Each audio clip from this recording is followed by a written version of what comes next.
नमस्कार. पुणे जिल्हा परिषद पुणे ऑनलाईन शिक्षण वर्गामध्ये आपणा सर्वांचं स्वागत आहे. आज आपण शिकणार आहोत इयत्ता दुसरी, विषय गणित, घटक गोष्टीतील बेरीज 2, पान नंबर 51 आणि 52. या घटकाची अध्ययन निष्पत्ती याप्रमाणे आहे आणि हा आहे माझा परिचय. विद्यार्थी मित्रांनो, आज आपण गोष्टीतील बेरीज 2 शिकणार आहोत. बेरीज म्हणजे मिळवणे, एकूण, एकत्र करणे, अधिक करणे किंवा जमवणे हे आपण शिकलो आहोत. तसेच एकक म्हणजे एकटाच किंवा एकच आणि दशक म्हणजे 10 हेही आपणास माहिती आहे. विद्यार्थ्यांनो, आज आपण शाब्दिक उदाहरणे शिकणार आहोत. यासाठी उदाहरणांमध्ये काय दिले आहे, काय विचारले आहे हे आधी आपण लक्षात घ्यायला हवे. पहिलं उदाहरण पाहूया की आहे गौरी. गौरीकडे 15 रुपये होते. आईने तिला अजून 26 रुपये दिले. तर आता तिच्याकडे किती रुपये झाले? काय दिले आहे गणितामध्ये? गौरीकडे 15 रुपये, आईने 26 रुपये दिले. काय विचारले आहे? गौरीकडे एकूण किती रुपये? काय करूयात? विचार करा बरं. बरोबर, आपणाला बेरीज करायची आहे. आधी आपण एकक दशक असलेली चौकट आखून घेऊया. त्यात लिहूया गौरीकडचे रुपये 15 अधिक आईने दिलेले रुपये 26.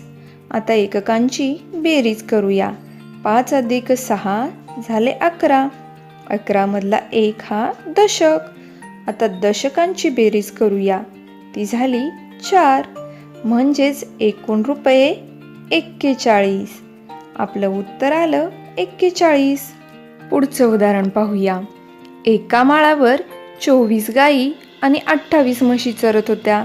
तर माळावर एकूण किती गुरे चरत होती? काय दिले आहे? 24 गायी आणि 28 म्हशी. काय विचारले आहे? माळावर एकूण किती गुरे? काय करावे लागेल? बरोबर, इथेही आपल्याला बेरीज करायची आहे. चौकट आखून घेऊया आणि एकक दशक लिहूया. पहा, माळावरील एकूण गायी किती होत्या? 24 आणि एकूण म्हशी 28. आता आपल्याला एककांची बेरीज करायची आहे. 4 अधिक 8 झाले 12. 12 पैकी 1 हा दशक होता. तो दशकाच्या घरात लिहिला. आता दशकांची बेरीज करूया. ती आली 5. म्हणजेच एकूण गुरे 52. छान, ही आपण गोष्टीतील बेरीज केली. आता संख्या दिलेल्या आहेत, त्यापासून गोष्ट तयार करून बेरीज करायची आहे. पहा, मी एक गोष्ट तयार करून दाखवली आहे. 22 अधिक 37. रमाकडे 22 मणी होते.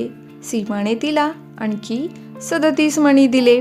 तर आता रमाकडे एकूण किती मणी आहेत? पहा बरं, काय दिलेलं आहे या गणितामध्ये? 22 मणी आणि 37 मणी. आणि काय विचारले आहे?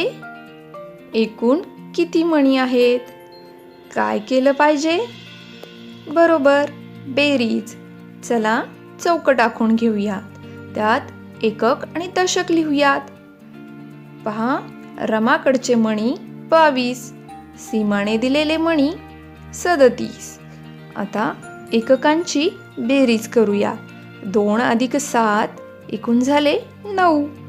तर दशकांची बेरीज 2 अधिक 3 एकूण झाले 5. म्हणजेच आपले एकूण मणी आले 59. आता आपण पुढील घटक पाहूया. सोपी बेरीज व वजाबाकी, दशक वाढवून किंवा कमी करून. 41 अधिक 10.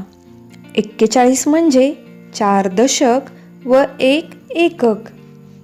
अधिक 1 दशक म्हणजेच 10 बरोबर 5 दशक व 1 एकक म्हणजेच एकूण झाले 41 अधिक 10 बरोबर 51. हे आपण संख्यांच्या तक्त्यावरून समजावून घेऊयात. 41च्या पुढे 10 संख्या मोजत गेल्या की 51 ही संख्या मिळते. हा 10चा टप्पा आहे. यापुढे सोपी वजाबाकी दशक कमी करून 41 वजा 10. 41 म्हणजे 4 दशक व 1 एकक वजा 1 दशक बरोबर उत्तर आलं 3 दशक आणि 1 एकक. पहा हे संख्यात मांडलेलं आहे. 41 वजा 10 बरोबर 31. हे तक्त्यात पाहूया.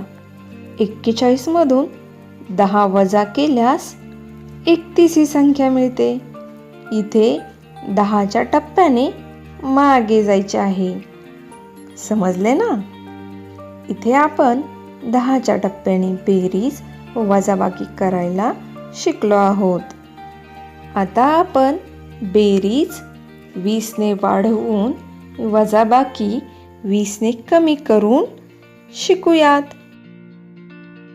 प्रथम आपण बेरीज पाहूयात. 37 अधिक 20. 37 म्हणजेच 3 दशक व 7 एकक अधिक 2 दशक म्हणजे 20 बरोबर यांची बेरीज आली 5 दशक. 5 दशक 50 आणि सुट्टे एकक 7. 50 आणि 7 57. पहा खाली 37 अधिक 20 बरोबर 57. आता वजाबाकी पाहूयात. 37 वजा 20. 37 म्हणजे 3 दशक 7 एकक वजा 2 दशक म्हणजे 20 बरोबर उत्तर आलं 1 दशक आणि 7 एकक. पहा संख्यामध्ये मांडलेलं आहे 37 वजा 20 बरोबर 17. छान. हे आपण तक्त्यावरून समजावून घेऊया. प्रथम बेरीज पाहूया. 6 अधिक 10. 6च्या पुढे 10 ही संख्या मोजत गेले तर 16 उत्तर मिळतं. म्हणजे हा 10चा टप्पा आहे. पुढचं गणित पाहूया. 34 अधिक 20 म्हणजे हा 20चा टप्पा आहे. 34च्या पुढे 10 मोजले 44. 44च्या पुढे 10 54 म्हणजे 34 अधिक 20 54. चला आता वजाबाकी पाहूया. 53 वजा 10 म्हणजे आपल्याला 53च्या मागे मोजायचं आहे. 53च्या मागे 10 43. अगदी बरोबर. आता पुढचं गणित पाहूया. 92 वजा 30 म्हणजे 92च्या मागे 30 घरे मोजत जायचे आहे. आपण 10च्या टप्प्याने मोजत मागे जाऊयात. 82 72 आणि 65. आपलं उत्तर आलं 62. विद्यार्थी मित्रांनो, अशीच काही गणितं पान नंबर 52 वर दिलेली आहेत. तर या गणितांचा तुम्ही छान सराव करा. आपण भेटूयात पुढच्या पाठाच्या वेळी. तोपर्यंत धन्यवाद.